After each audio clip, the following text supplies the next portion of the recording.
Hey everybody, welcome back to Fever Dream. My name is Jacob, and today I wanted to talk about a theory that I only found out about a week ago, but now I'm kind of into a little bit. At least I see where they're coming from. This is a theory about One Piece, so if you're not caught up on the most recent chapters of the manga, then please leave for your own good. We're going to talk about some stuff that's happening in them. So apparently, the theory that Buggy is Rocksteady Xebec's son has been around for quite a while, and I did not really know about it. It's just flown under the radar for me, mostly because, honestly, in my opinion, most of the evidence for it up till now was pretty circumstantial, and honestly, you could make the argument that the new evidence we have for it now is also pretty circumstantial, but I think it's a little more compelling than what we had before. So I think the evidence that most people have seen, most recently, that's caused this theory to really blow up again, is Rox's face reveal. His face is pretty clearly drawn in two kind of different styles, like he's got a different expression kind of in each half, and a lot of people are saying that one half looks quite a bit like Blackbeard, the other looks quite a bit like Buggy. He's also got two hair colors, and while we don't really know what color his hair is apart from the black streaks, a lot of people theorize that it's going to be blue, like Buggy's. We need to just hold off on that for a little while, though, until we get the official colorization. Another older piece of evidence that some people have used is the fact that Buggy uses three knives held in one hand, which is somewhat visually similar to Blackbeard's claws that he used at some point in the past. He hasn't used them recently, of course, and I don't think either has Buggy, but either way, it kind of visually links them together.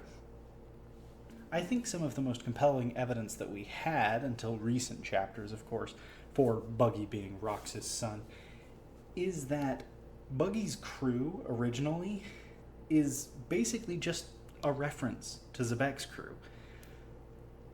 Pet Lion Richie is a reference to Golden Lion Shiki. Beast Tamer Muji is a reference to Kaido, who's the king of beasts. And Alvida is a reference to Big Mom. That's about as far as the reference goes. There's not all that many characters who are references, but it's pretty big that three of his named crew members are direct references and kind of knockoff versions of Xebec's crew members.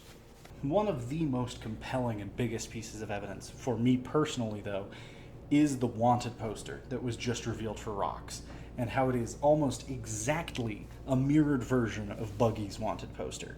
That can't be an accident by Oda. That is intentional, for sure. I don't know why necessarily, but this theory posits that the answer is that Buggy's his son. And I think that's a fairly reasonable answer to come up with at this point. At least it's plausible.